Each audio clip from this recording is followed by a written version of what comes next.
Bonjour, on commence une nouvelle année. Chacun d'entre nous souhaite qu'elle se passe le mieux possible. Et en ce début d'année, on reçoit toutes sortes de vœux, toutes sortes de conseils, mais moi j'aimerais vous en donner un de la part de Dieu, un qui est tellement important et qui sera le meilleur remède pour vous mettre à l'abri des galères. Ce conseil, c'est un prophète qui nous l'a partagé de la part de Dieu. C'est un prophète qui me touche beaucoup, que j'aime beaucoup, qui s'appelle Jérémie. Et on lit dans son livre, le livre de Jérémie qui se trouve dans la Bible au chapitre 4 et verset 14, une parole qui s'adresse à Jérusalem. Jérusalem qui est dans la tourmente, qui a beaucoup de problèmes à résoudre et qui se pose la question, mais comment, pour mon avenir, comment est-ce que je peux être délivré de mes ennuis? Et le prophète va lui dire à Jérusalem, mais c'est aussi une parole qui peut s'appliquer à toi et à moi. Jérémie va dire cette parole, Jérusalem, si tu veux être délivré, lave ton cœur de sa méchanceté. Jusqu'à quand est-ce que tu garderas en toi des pensées mauvaises? C'est ce qu'on lit dans Jérémie 4, 14. Jérusalem, toi qui m'écoutes, si tu veux être délivré, dit Dieu, lave ton cœur de sa méchanceté. Vous savez, la méchanceté, c'est ce qui nous ronge, c'est ce qui nous détruit, c'est ce qui détruit ce monde, c'est ce qui amène les larmes, c'est ce qui amène les guerres, c'est ce qui amène les conflits, les divisions, les divorces, les abus. Et le Seigneur nous dit que la méchanceté est source de galère, qu'elle nous ôte la paix et le bonheur. Et Dieu, par amour, dit à son peuple qu'il aime, à Jérusalem, cette ville qu'il aime, si tu veux être délivré, il faut le vouloir, mais lave ton cœur de sa méchanceté. Est-ce que tu peux, en ce début d'année, demander à Dieu d'éclairer ton cœur? Est-ce que dans ton cœur, il y a une forme ou une autre de méchanceté qui est présente? Vous savez, la méchanceté peut se présenter sous différentes formes. Le prophète dit, jusqu'à quand est-ce que tu garderas en toi des pensées mauvaises?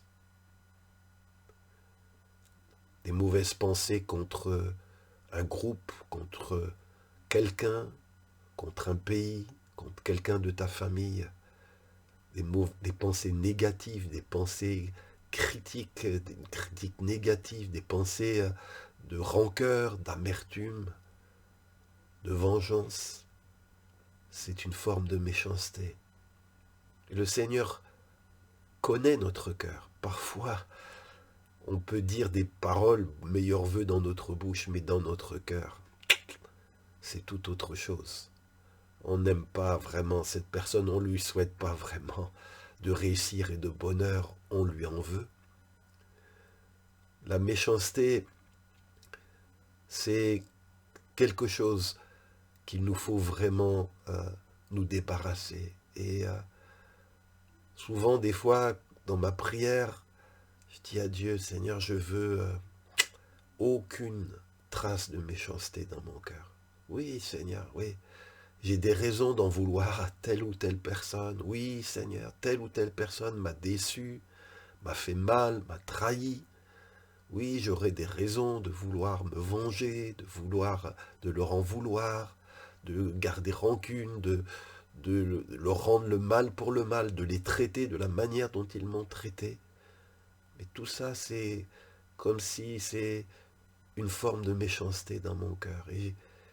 Et Dieu n'est pas méchant. Dieu est amour et il nous invite à ôter la méchanceté de notre cœur. Si tu veux être délivré, Jérusalem, lave ton cœur de sa méchanceté. Alors, C'est ma prière.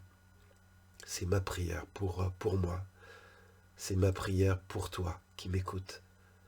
Seigneur, je ne veux pas abriter dans mon cœur ni des pensées, ni des émotions, ni des décisions, ni des plans, ni des actions qui sont juste des reflets de méchanceté qui se trouvent dans mon cœur. Seigneur, je veux un cœur propre. Seigneur, je veux un cœur saint. Je veux un cœur qui aime, qui pardonne.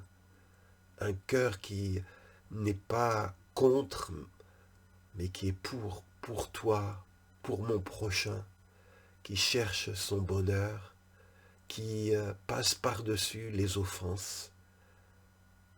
Seigneur, le cœur humain est tortueux et méchant par nature, mais toi, tu veux nous donner un cœur nouveau. Tu veux ôter ce cœur de pierre et nous donner un cœur de chair. Alors Seigneur, je te prie par ton Esprit Saint, donne-moi ce cœur qu'avait Jésus, ce cœur dans lequel il n'y avait aucune méchanceté, même par rapport à ses pires ennemis, quand il était injustement condamné, crucifié. Jésus va dire, Père, pardonne-leur, car ils ne savent pas ce qu'ils font.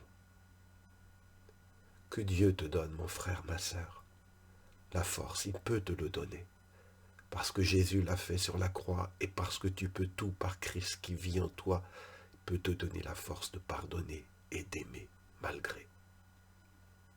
Renonce, je t'en prie, renonce à toute forme de méchanceté. Sonde ton cœur, demande à Dieu de t'éclairer. Sois libéré de cette chaîne qui t'oppresse et qui te lie aux ténèbres. Sois libéré. Connais la liberté, la joie et la paix qu'il y a quand on est et qu'on demeure dans l'amour. Je vous souhaite tous mes meilleurs vœux pour cette année 2024 et par-dessus tout, un cœur propre, un cœur pur, un cœur rempli d'amour et de compassion. Sur ce, je vous dis à vendredi prochain pour un nouveau message. Vous savez, je suis pasteur, j'habite en France, et quand je suis devant ma caméra pour vous adresser un message, je prie toujours. Seigneur, mets tes paroles dans ma bouche, des paroles qui vont fortifier, qui vont éclairer. Je ne fais pas ces messages pour endoctriner, je fais ces messages parce que j'aime ce monde et ça me fait mal de voir ce monde souffrir, ça me fait mal de voir toute cette méchanceté. Et je veux apporter ma contribution pour apporter plus de paix, plus de bonheur, plus de fraternité. Que Dieu vous bénisse. Écrivez-moi votre commentaire, votre réaction et pensez à partager ces vidéos. À vendredi prochain.